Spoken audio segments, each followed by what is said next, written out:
क्या आपने कभी सोचा है, अगर सूर्य प्रकाश है और राहु केवल छाया, तो छाया आखिर प्रकाश को चुनौती कैसे दे देती है? हम सबने कथा सुनी है, समुद्र मंथन हुआ, अमृत निकला, भगवान नारायण मोहिनी रूप में आए, देवताओं को पंक्ति में बैठाकर अमृत पिलाया जाने लगा। राहु, जो दानवों में था, भेष बदलकर सूर्य और चंद्रमा के बीच बैठ गया। उसे लगा कि उसके साथ छल हो रहा है।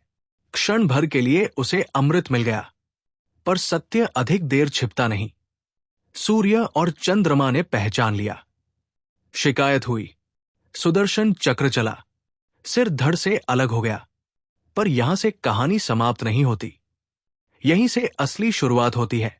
राहु अमर हो गया, उसका शरीर अलग हुआ, पर उसका अपमान जीवित रह गया, उसका क्रोध जीवित रह गया, उसका अधूरापन जीवित रह गया।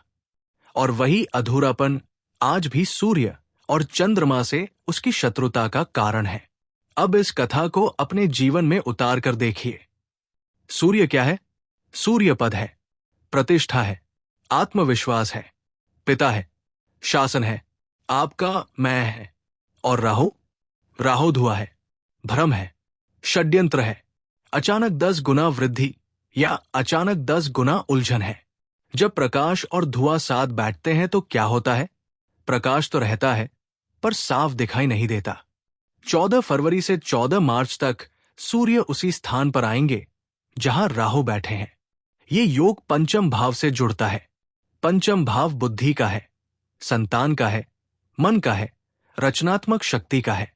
सुनने में अच्छा लगता है कि सूर्य पंचम में आए, पर राहु साथ हो तो स्थिति बदल जाती है। इस समय ऐसा हो सकता है कि आपने पूरा परिश्रम किया हो, पर श्रेय किसी और के नाम चला जाए। आपने सच्चाई से कार्य किया हो, पर किसी ने षड्यंत्र रचकर आपको पीछे कर दिया हो। मन में अचानक क्रोध उठे, अहंकार बढ़े, लगे कि मैं ही सही हूं। यही राहु का धुआं है। पर ठहरिए, इस कहानी का दूसरा पहलू भी है। जब सूर्य उस स्थान पर बैठते हैं तो अपनी 7वीं दृष्टि से अपने ही घर को देखते हैं। पूरे वर्ष में केवल 2 बार ऐसा अवसर आता है जब सूर्य अपने घर में हो या अपने घर को देख रहे हों। इसका अर्थ है कि इच्छा पूर्ति का द्वार खुल सकता है। कोई पुरानी इच्छा जो लंबे समय से अटकी थी, वो पूरी हो सकती है। आय में वृद्धि हो सकती है। कोई अधूरा कार्य पूर्ण हो सकता है।